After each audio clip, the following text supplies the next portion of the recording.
out here in Oslo for the pursuit races. The sun has certainly...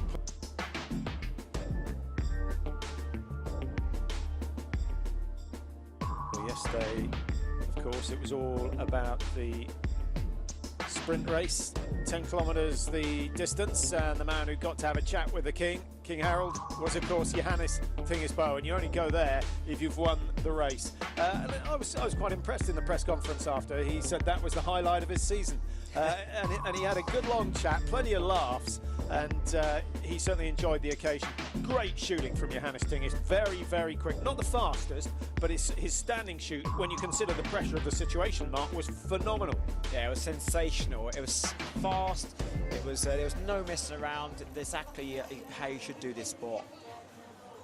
Well, he's only had 13 World Cup wins, but he's only 23. He's got a long, long way to go. Not as consistent as Martin Fourcade, but he's one of the danger men. And alongside his brother, they make a great team. The spirit in the Norwegian team, no doubt about that. And I think everyone, including the coaches, enjoy having them around. Martin Fourcade again missing targets, but again skiing himself into podium positions. 20 out of 23 races this season, he has been on the podium. It is quite staggering. And consequently, he is in a position to claim all 5 crystal globes. That's from the individual races. Only the mass start to be decided. Fourcade, of course, looking for World Cup win number 14.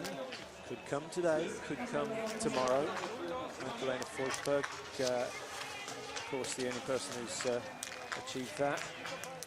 14 wins in a season. It's staggering, and today is the 24th race of the season. But actually, Mark, what's more impressive is the fact that he's only been off the podium 3 times. Yeah, I mean, this is not normal. When you think of the sport of cross-country skiing and shooting, you know, you've got 2 different disciplines to master. And for someone to be so good and be on the podium in so many races consecutively, you just don't see that. Yeah, and there's a certain amount of luck that must have gone his way, but he's coped with the difficult conditions, because throughout a season everyone gets their fair share of windy shoots, but he's coped. Yeah, he just always seems to come through. He holds himself together, whether he's chasing or whether he's in front. He's got his own game plan and he sticks to it. And what's quite interesting is he's certainly got the confidence to start steady. He's not, I was going to say slow, it's not slow by any stretch of the imagination, but he starts steady, and he's generally got something to give, an extra 15 seconds to give on the last lap, and that's got him out of trouble and onto the podium many, many times. It seems like he's always got like a back pocket energy booster, and he brings it out time after time. Semenov, a man who hasn't, he's only shot clear once this season. That was yesterday, and he got himself, in fact, my mistake, twice, and both times he's been in the top 10. So he's a fast skier, but he doesn't shoot clear often enough for us to see him very often on the screen. So keep an eye out for him. He's got a good start today. Well, they're lapping up the sunshine here. It was pretty miserable first thing this morning. A little bit of snow up on the higher ground. What are we, at about 300 meters here, and it's now 5 degrees and rising. Yeah, and the humidity is again low. Yesterday it was 39 or 36%. This has gone down to 34. So although it's warm, there's not a lot of water out there on the track, which will make the skiing, the ski speed fast. 12.5 kilometers, 5 loops. So you can work it out for yourself. 2.5 kilometers for each loop before they come in to shoot. And that tricky hill, the other side of the road, where they drop down behind Gratisbakken, sharp right-hand turn, and then a long, long climb up before the descent into the stadium. Are we going to see some drama at the end of this one? Well, let's hope so. We had some fantastic races in the World Championships last year. I think the mass start was probably my favourite, with 3 big names all going for the win. But that is going to happen tomorrow. Johannes Tingesbo it is who starts first. 14 seconds over Martin Fourcade. I expect that to be closer to 20 by the time they come into the range the first time. And then Fourcade will try and grind the Norwegian down. I'm just wondering what Johannes is going to be thinking when he knows that Fourcade's 14 seconds behind it. Yeah, difficult. He's very much the hunted today, is Johannes Tingesbo. But he's won from winning the sprint before. He actually did it with his first World Cup. Sean Doherty starting at 35. all these men out of the World Cup points yesterday. Slightly surprised and disappointed with Bailey. He's had a sensational finish to the season. He dropped to 44 yesterday. And British news, Scott Dixon just missing out.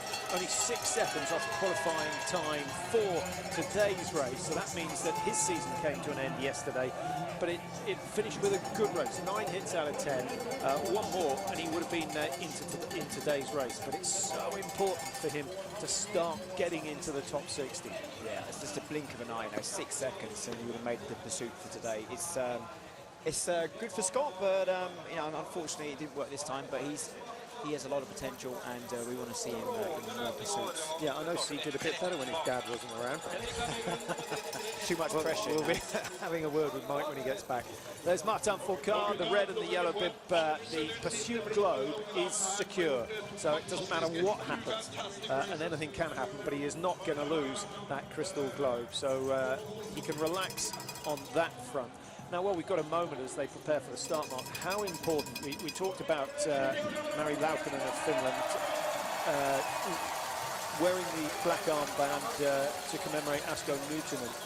How much of an influence do you think that had on her performance? I think that this like a mental hurdle has hit her side on and it's taken her mind off exactly what normally she'd be focusing on. And for some reason, for her today, maybe in a twisted way, that it's actually helped her to focus because she's got something else in her mind occupying performance, and then she goes out there and shoots really well again. So I think that the mental side of biathlon is massive, and each athlete deals with it differently. Yeah, certainly. Yeah, I remember Lee Jackson commentated out in County Man's East once. I asked him about the psychology. He said it plays no part. I nearly fell off my chair. You're talking to Jacko, Jacko's from Middlesbrough, so there's a different operation. So we're just about ready to go. Johannes Tingis, hat off, and he means business. He looked very, very hungry yesterday. Can he hold on to top spot?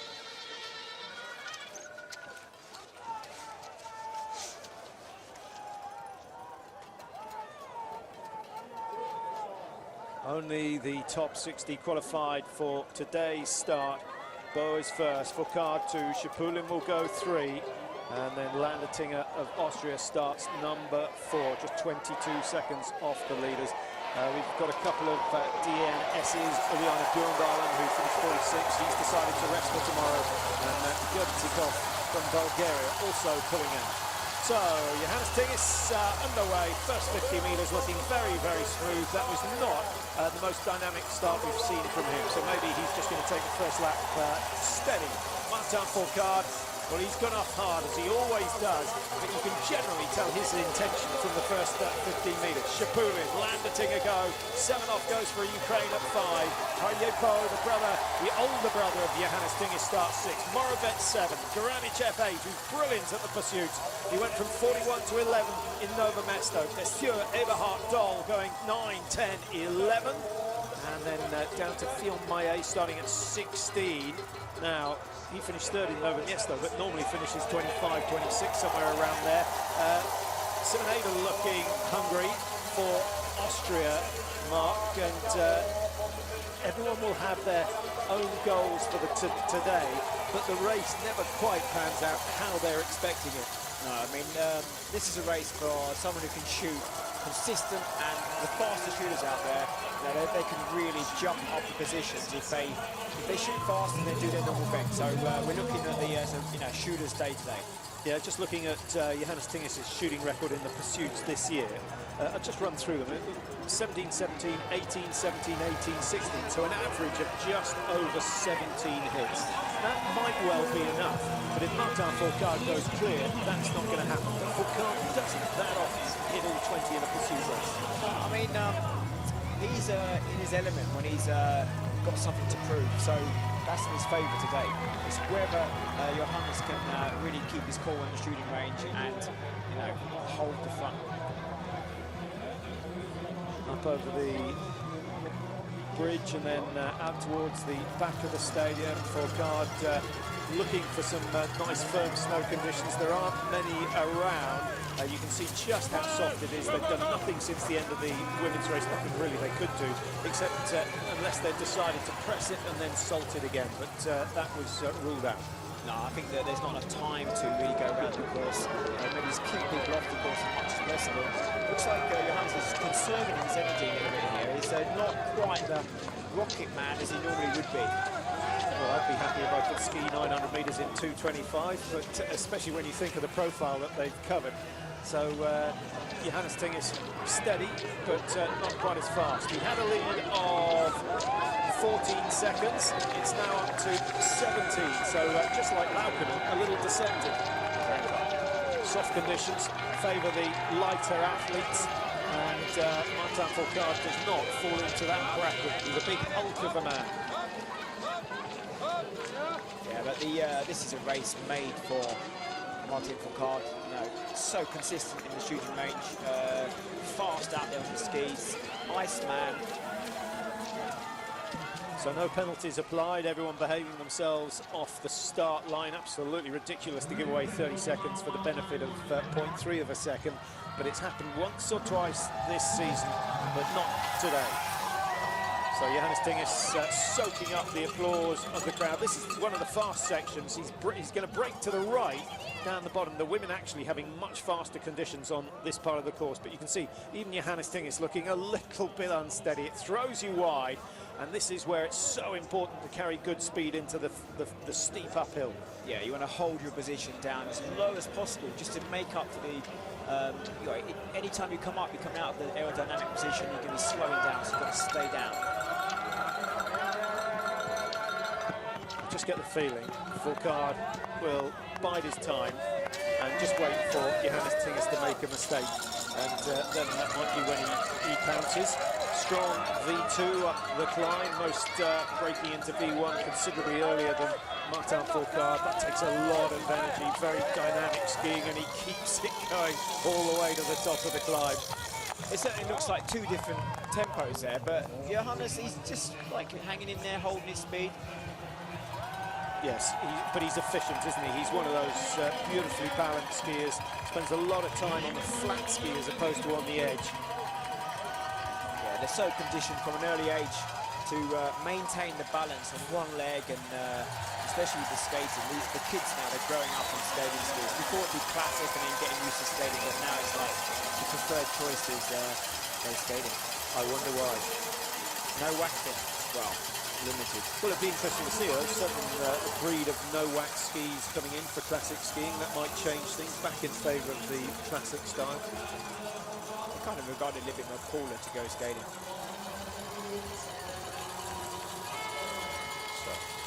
First test for Johannes Tingis. 28 seconds for his prone in the sprint yesterday. Fourth fastest overall on the tracks. Rastiguliev producing the fastest course time yesterday, with Landerting at second, Fourcade third, Johannes Tingis four, as I mentioned, and Ladulin of Norway fifth fastest.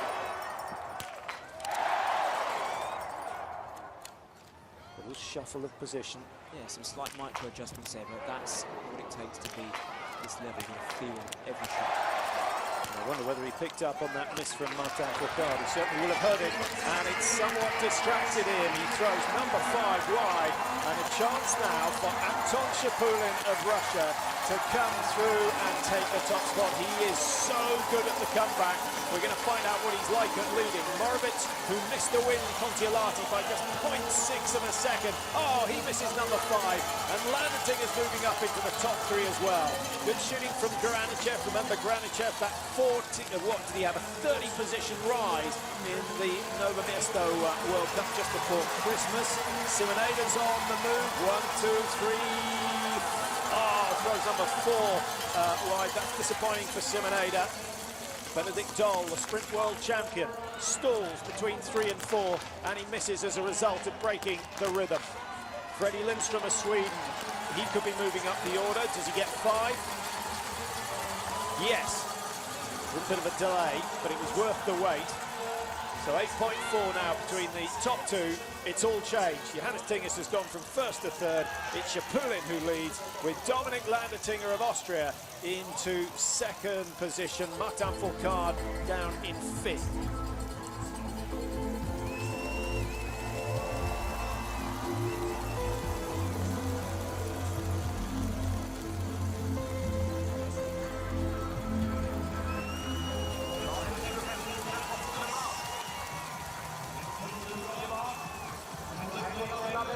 Well, they've had to go to the local gardening store to get some new rakes. Just about every official is out there on the tracks, just raking the soft snow off the surface, trying to keep the course in some state for a World Cup race. The corners and the uphills are really the crucial parts. They can handle some soft stuff on the downhill.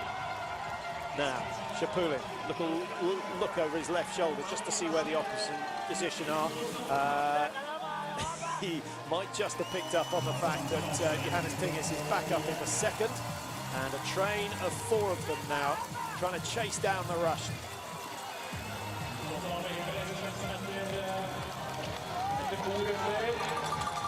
What's Schapulin got? 50-60 metres? Not much more than that. He's certainly not got a shot's advantage. If he misses and the four behind him all hit, then he could drop from first to fifth in one shoot. Yeah, and also with the four players straight behind him, you see that all of them pushing each other, dragging each other along. It's just like the peloton, they can move fast in a team.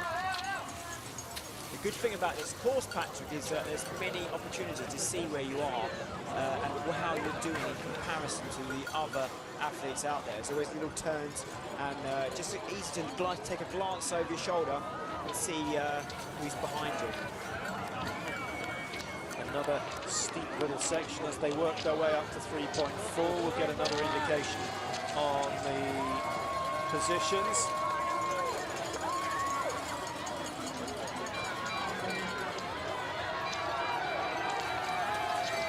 On these short and sharp little climbs, you don't really want to be at the back because this pace can start to stop it.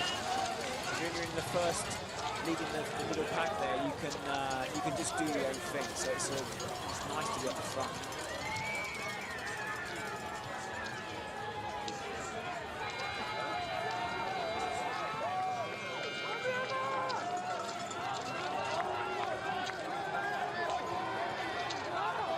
He's getting to adjustments already. The coach on the side of the track there, giving some adjustments to, looked like it was one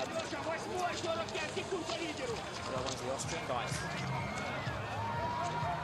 Martin Fourcade not really making an effort to close the gap, unless of course it's Anton Schapulin who's pushing the pace out front. He looks very relaxed, but he doesn't have that advantage of having three other skiers alongside him to feed off. On the other hand, he's not got anyone to distract him at the moment, but he's not far enough ahead to come into the range, complete the shoot and get out before the others join. Yeah, that feeling that there's a pack chasing you down, they're hunting you. Some people love it, some people, just can't stand it. But I think it brings the best out of a lot of the athletes. Yeah, leaders and followers. And there's one thing doing these races, when you're doing an individual event, you're going in for it yourself, but these guys know every position is one place in front, so fighting for each position in every round. So Landertinger wearing 4 for Austria. He's got Garanichev alongside him in the Russian colours. Johannes Tingis dropping back from second in the fourth. Martin Fourcade still not interested in making a move at this stage. Notice skate 1 up the hill this time as opposed to skate 2, which he did last time. Is that an indication that he's just skiing at everyone else's pace, or that fatigue's setting in? I would say definitely in the first loop you feel superhuman, and it's easy to say do an unrealistic technique that you struggle with on the second and the loop jump. Schapulin, who's hit 90% of his thrown targets, looking for the shade on the side of the track. It will be fractionally faster, but who knows, half a second may make the difference between first and second today.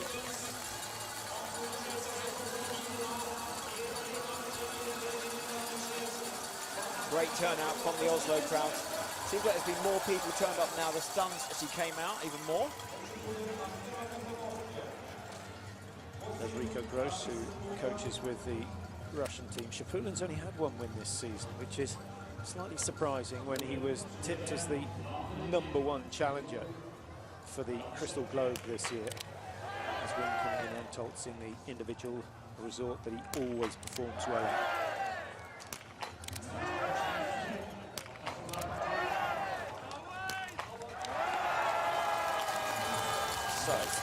Yeah, that's good solid shooting from Shapulin, and the wind was not easy to cope with, picking up halfway through the shoot. You can see the telltales blowing swiftly towards the athlete. The crosswind's fairly easy to read. What about the head-on wind?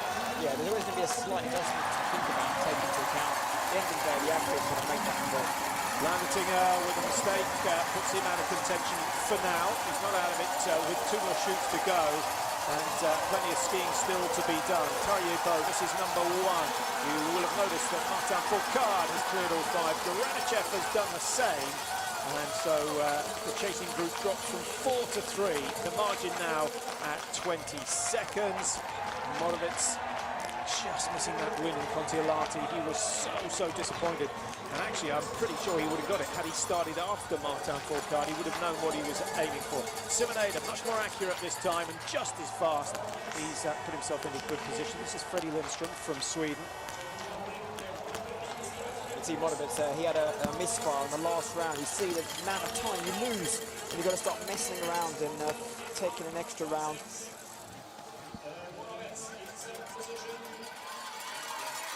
So 2 shoots completed, and there are your top 7. Shapulin, Bo, Fourcade, the 1, 2, 3 at the moment. 3 of the biggest names in biathlon going for glory.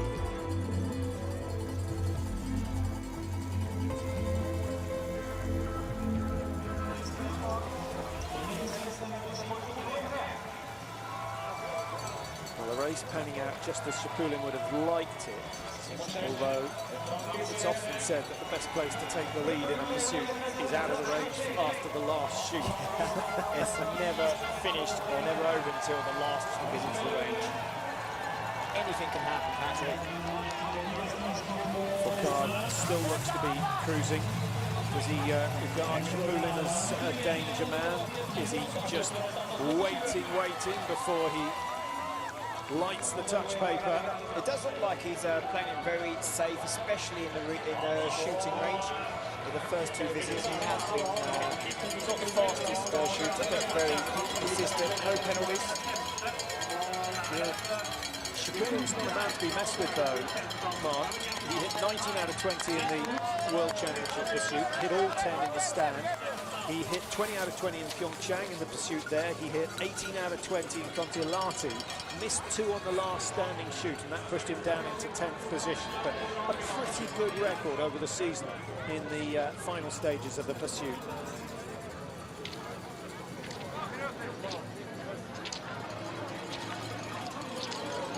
Shapulin up to the 5.9-kilometre stage. The city of Oslo in the background. He pays no attention to that whatsoever. Just 100% focused on the race. 2 Russians in the top. In fact, Russia 1 and 2 with Goranichev leading the group now.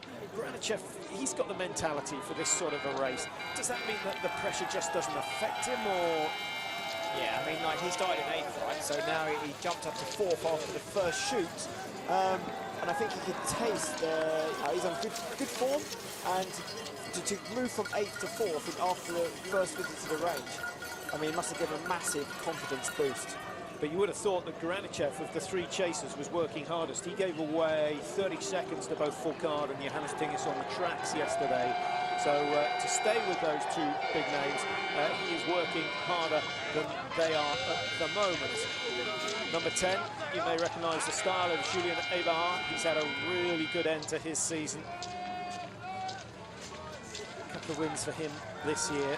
I think he still falls into the bracket that used to contain the large burgers and the Frode Andersens. Brilliant skiers, not quite good enough on the range to be a sort of a major threat every race. Well, they're normally the most exciting athletes to watch, but certainly from the bystander's point of view, the unpredictability of the shooting. It's like, place your bets. as the athlete comes in. But with Fourcade, with the more consistent shooters, you kind of expect them to hit targets.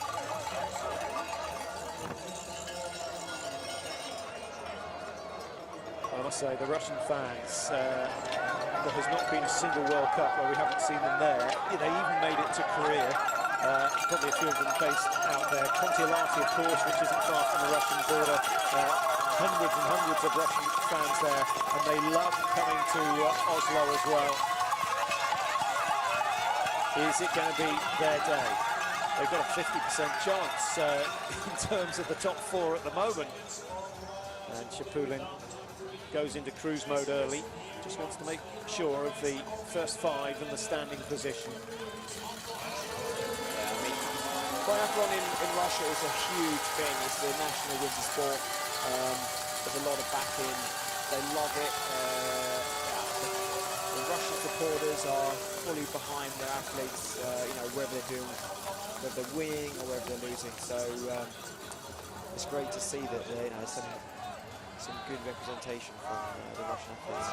Tricky moment for Rico Gross here. He's got 2 athletes to watch with one scope. I suspect he'll be on Chapulin to start with. Granichev, the slowest of the leading 4. He has the worst record in the stand position of the leading 4, but you never quite know. Here we go. Big moment for Chapulin, looking for win number 2 in 2017.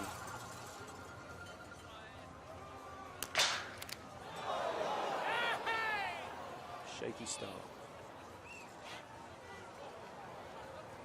He's got some kind of snow stuck in his side. It's blowing. There's a bit of snow earlier on. Blazing sunshine at the moment. So 4 out of 5, and an opportunity for the gap to close.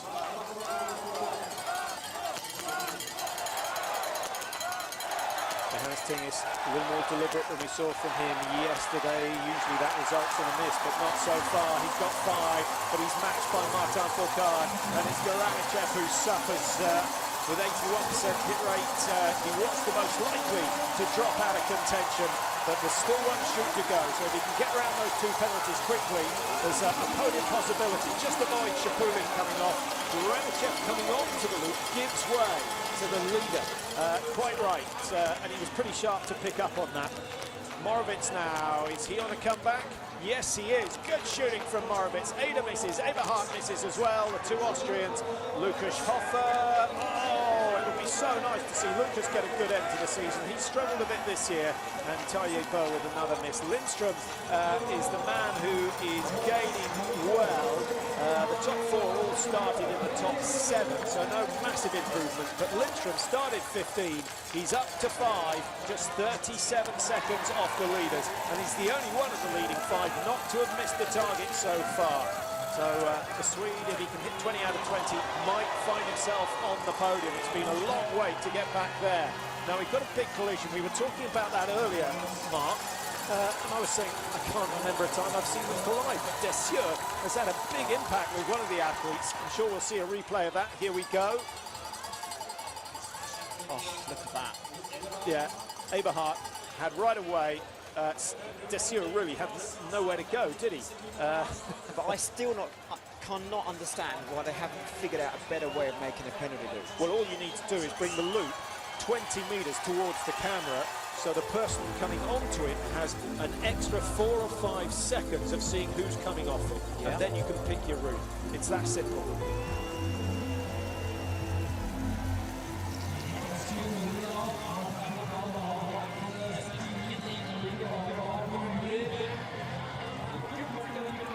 What a race. What a climax to the season, and hopefully this is just a warm-up act for the match start tomorrow. The last day of the biathlon season. Could be the same 3 men fighting it out at the front of the field there, 3 of the quickest. The tactics now, Johannes Tingis controlling it. Martin Fourcade, Mark, is still cruising. I think he's confident that he can outski the other 2. Well, maybe outshoot as well, He is a safe bet when it comes to the shooting range. Not quite showing the form he has done recently, but definitely a fan of 4 loops and 4 shoots.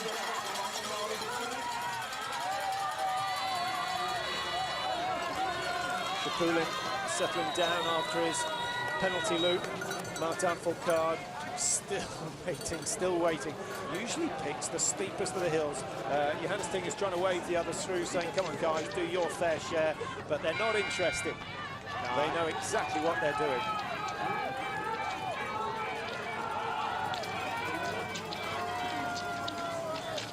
One shoot remaining, the leading three separated by 1.7 seconds. Well, it would be nice if they all shot the same and we had a ski race to the line. We haven't had too many of those throughout the season, but Johannes Tingis might be thinking of the match start at the World Championships last year, where he came out of the range behind Martin Fourcade, and he still managed to outski him to the line to claim the match start world title. Here's Morovitz. Good finish to his season, not quite sure why it wasn't firing early on, but he'll have a look at his training program and try and get it so his peak next year is a month earlier, which is of course where the Olympic Games are going to be. Great racing from Lindstrom. Always nice when when someone as talented as him has a bad season, it's nice to see a sign of his potential. Yeah, to get one of the Swede guys really showing form now, it's surely a great thing for the rest of the guys. They're dropping off towards the end, and one of them is still hanging there. Interesting race psychology or strategy from Johannes Tingesberg, trying to get both Chapulin and Fourcade to go past him. He must be thinking it's not good to be at the front there. Maybe they're just drafting and using him to set the pace. Well, there's nothing to stop him stepping aside and stopping, and then someone would lose their nerve and go through. But you can almost guarantee if he did that, Fourcade would put on a sprint and leave him behind. This is the part of the course where you'd expect if Fourcade was going to make a break, this is where he might try it. He's still looking happy, tucked in third. Chapulin will know the danger of having the Frenchman behind him.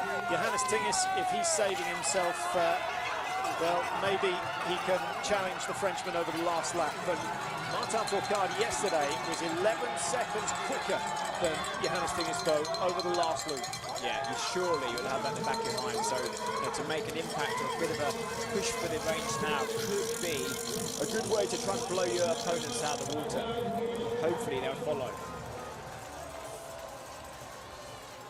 Fourcade, 6 out of 8 pursuits have gone his way this season. He's already broken the record for the most wins in total in a season. He's got the pursuit most wins in a season. If he can take it up to 7, that tally may never be challenged, because it is a staggering performance. Johannes Tingis, I guess from this body language, he doesn't want lane number 1. No, and I just feel that Fourcade's conserving all his energy, and they're just like these normal routines, shoot amazing in the last time and really open up. I think he's winding them up as well, and he's well known for the mind games. First started using it when the World Championships were in Novo Mesto. It backfired on that occasion, but it still upset one or two of the other athletes. So here we go, it's Chapulin who gets lane 1, Johannes Tingis in 2, Martin Fourcade in 3. And you see the preparation, the breathing, trying to really steady the body before they get into position. Who will strike first? Martin Fourcade with a slight advantage. Here comes Johannes Tingis, generally lets them go just a little quicker. There's the miss, and the crowd don't like it. Chapulin versus Fourcade, but Fourcade throws one wide. It's Chapulin who holds his nerve. He's going to take the win. Surely they won't catch 150 metres on him, and out he comes. Great racing, great performance by Chapulin. Started number 3, and unless something dramatic happens on the last lap, he's going to finish number 1 and claim his 2nd win for the year. He even had a slight glance at the camera and smiled on the way out there. Yeah, delighted with that. Morovitz Lindstrom really fighting it out for 4th place. 4 out of 4 from Morovitz. Lindstrom matches him, and it's the Swede who... is he too far behind? I can't see him catching Johannes Tingis and Martin Fourcade, although those two will know they're not going to catch Chapulin. They might start playing cat and mouse, which could give Morovitz an opportunity. Simon Shemp, a miss. His big day comes tomorrow, because if he wins or if he beats Martin Fourcade, he will take the crystal gloves for the mass starts and prevent the clean sweep from the Frenchman. Germany, sorry Mark. No, so it'd be nice to get another name up there. Yeah, certainly would. we were talking quite a lot yesterday about the Nation Cup standings because it was very, very tight between the French and the Germans. France started the day 65 points behind. They finished the day 30 points behind. So they closed more than half the gap, which actually is a really good performance. But they needed 3 on the podium to win it outright. So Germany are the men's Nations Cup winners in biathlon this year, and they also took the title in the women's, so they take the overall as well. That's very impressive. I think Chapulin's enjoying this. He'll get a little glance to see, well, he won't see the, oh, here they come. They're, what, still about 140 metres behind, and they are not making the chase. Yeah, but they look like they're working together. I think, you know, second place, third place is all to go for. And maybe they think if Chapulin just starts dropping off the form, you know, maybe see him towards the end there, but the way he's skiing now looks like there's going to be no chance.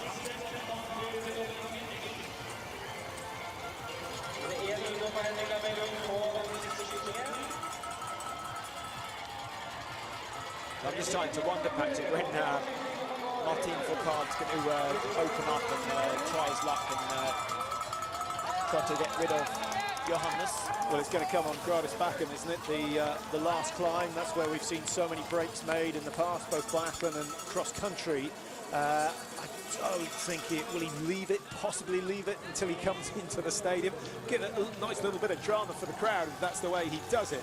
But that climb is not that, I know it's steep, Mark, but it's not long enough to shake off someone like Johannes Tingis. So it could be a double sprint. Yeah, I think I wouldn't leave it till the end. I think if they could make a damage to the back of the hill there, then they should go for it.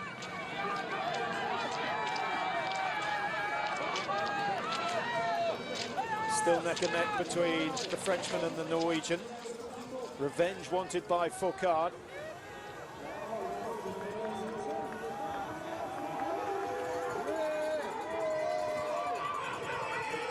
You've got to remember as well, they're going to be hanging out now. Their legs are going to be in bits. You know, heart rate's been burning at the top end of what's possible.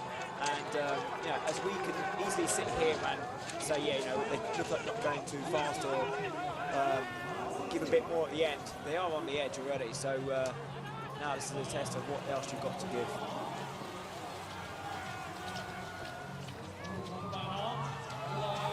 Well, Chapulin really enjoying this. He's making it look pretty easy. The coach is wanting to celebrate. He's not interested. He'll stay very, very focused until the end of this one. Just the big climb to go before he descends down into the stadium. Just over 1.5 kilometres to go for the Russian, or just under 1.5 kilometres. And here are the chasing pair, still 100 metres or so behind. Johannes Tingis in front to be shot at by Martin Fourcade. And Bo's just got to make sure that he's fully alert as to when the burst is going to come, if it comes. But there's a good example to see what does one penalty loop mean.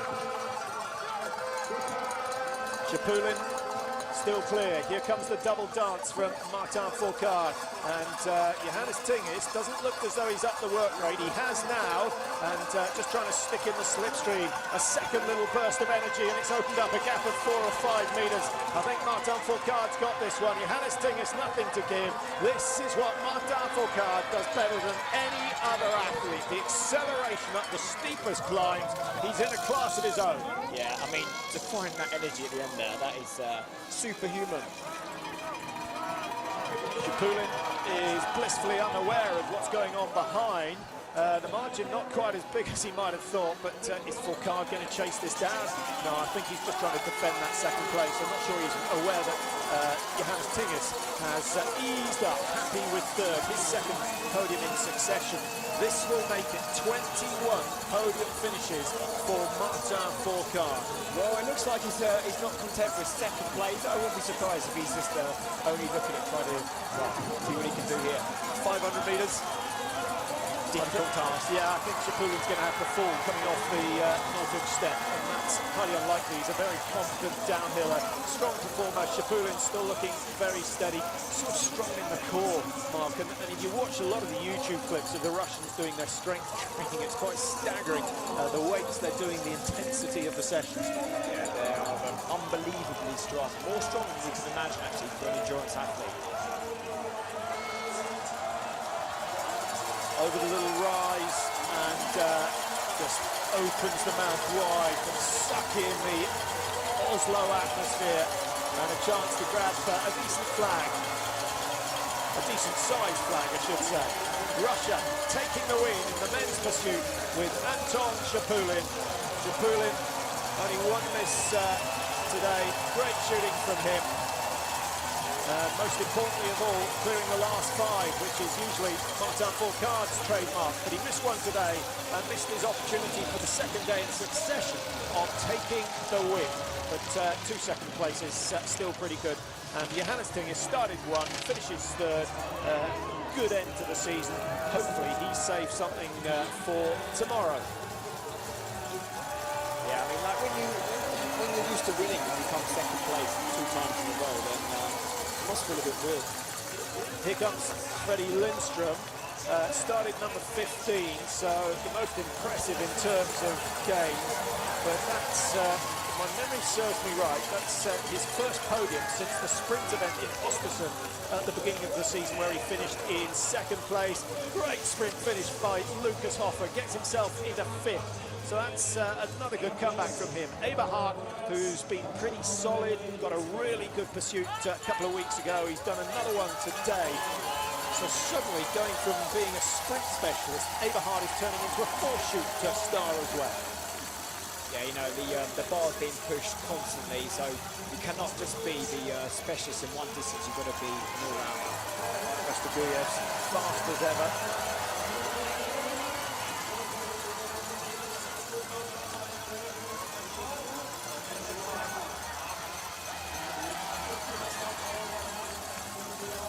Toyevo dropping down to 14th, 5 misses from him. Only 1 man shooting clear today, as far as I can see. That is Freddie Lindström, who we picked up going 15 up to 4, finishing only 44 seconds off the leader, having started 59 behind, so even faster than Anton Shapulin. And interesting to see it's quite normal that the women shoot a little bit better than the guys, and there's only one of the athletes shooting clear today. That's kind of backs it up. 2 women going clear in the women's pursuit earlier.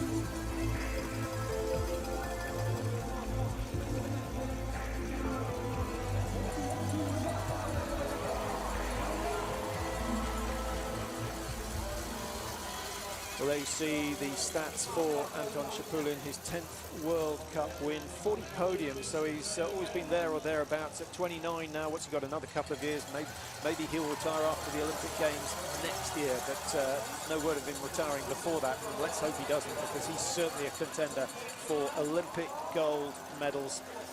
We need as many of the big names there as possible to give Martin Fourcade a run for his money at the Olympic Games, but he's still absolutely the out-and-out favourite to claim more gold than anyone else.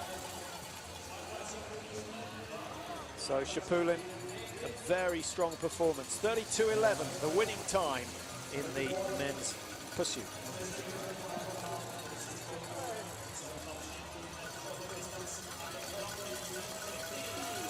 Well, the crowd have had a fantastic day.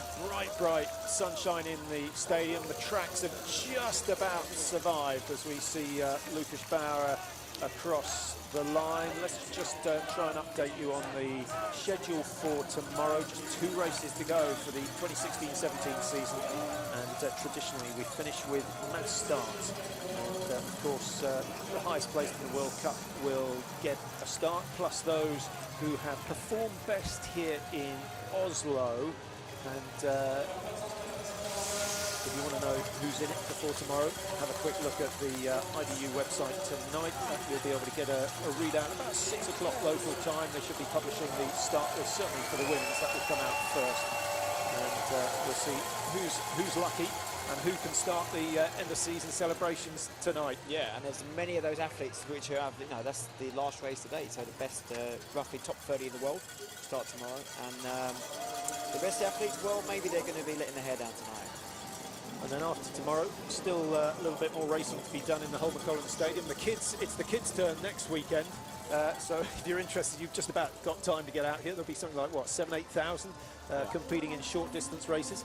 Yeah, there's going to be like rolling starts all through the day. Kids as young as 3 years old up to 12, 4 different events, and you literally come in. If you haven't got any equipment, they give you equipment to use. There's just a massive train of kids everywhere. It's amazing to see. And if you're not interested in that, they'll be setting up a zip wire off the top of the jump before too long, if that sort of thing is what you're after.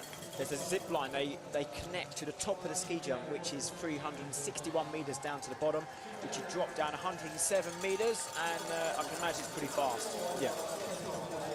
And then, of course, they have a race up the ski, not the ski jump itself, but up the landing strip. What is it? One of those sort of toughest races that takes place in city centres. Yeah, like there's so many obstacle course races going now. They do one here in the summer, just after the summer.